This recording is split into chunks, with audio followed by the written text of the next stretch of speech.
Wow.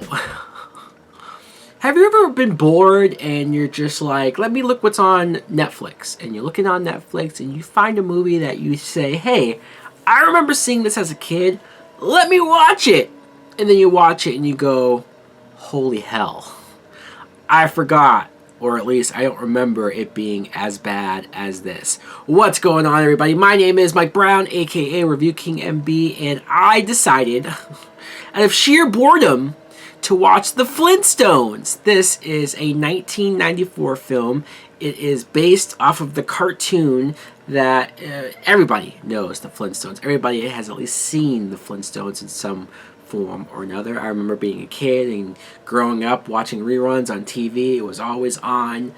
It's an enjoyable show. It is. It's good for kids. I mean, obviously, I remember enjoying it, but I don't know if it's just it wouldn't hold up, or I don't know if some things that work for cartoons don't work for live action. Holy hell. This movie is directed by Brian Levant, who, when I looked up this guy, he's directed movies like Beethoven, which is enjoyable, and Jingle All the Way, which I know isn't the greatest. Some people don't like it, but I have fun with it. So I'm surprised that this movie is as bad as it is. Speaking of being surprised, John Goodman is here as Fred Flintstone. How the hell did we get John Goodman to agree and decide to play this part? I mean, it's good casting in the sense of he looks the part and he's a good actor, so he commits to it. He does. I mean, even the moments where he's doing the classic traditional yabba dabba doo and he's riding dinosaurs, or he's bowling and he's on his tippy toes, and the bits of them driving the car but they're really just running around. Like, look, he commits to it. He does what he needs to do, but I couldn't help but feel sorry and feel bad for this guy. I can't imagine what his reaction was reading the material from the script and saying, I have to recite this. I hope the paycheck was worth it. Speaking of that, Rick Moranis plays Barney Rubble, and it's equally sad to see Rick Moranis playing this part, especially because you don't see Rick Moranis in movies anymore. He doesn't act anymore. So when you go back and you see certain movies and you're like, oh man, yeah, he did do this, didn't he? Yikes. Also, Elizabeth Perkins plays Wilma. She's just sort of here to be here, doesn't do a whole lot. Rosie O'Donnell plays Betty Rubble. She's fine, I guess, but I don't know. I never really thought much of Rosie O'Donnell as an actress. Not saying she's bad. She was just always there for me. And the practical effects, this was done by the same people who did Jurassic Park. Let that sink in. Jurassic Park, which came out a year before this, and effects that still hold up to this day. And then you see the practical effects here, and I'm not saying it's terrible. There are moments when you see dinosaurs, or you see a practical Dino, the dog, right? Or you see the world and the city that seems bedrock, it seems lived in, and it's tangible, it's real, you can touch it. So I like the practicalness of that. But then there are moments. Boy, there are moments when there is CGI, where they do rely on CGI, and 1994 was not ready. No!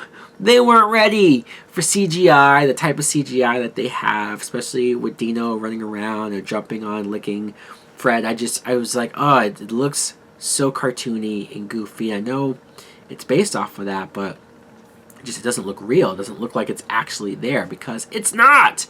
And so I'm taking out each and every single time. Tom McLaughlin plays Cliff Vandercave. He's the villain. He's this business guy who's looking for somebody to bring into his office, and somehow Fred Flintstone, with the help of Barney, wins the test and comes into the firm, but he's really a buffoon, and just, I don't care about any of this. This is a horrible, horrible plot.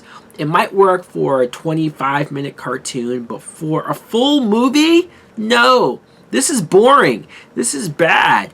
I don't care about any of this going on, and I just could not believe that somebody approved this. I cannot believe that for a kids movie, they thought kids would enjoy a plot like this. Also, Halle Berry is in this movie. It says her character is named Sharon Stone. Wow. And second of all, Halle Berry, is she ever in a good movie?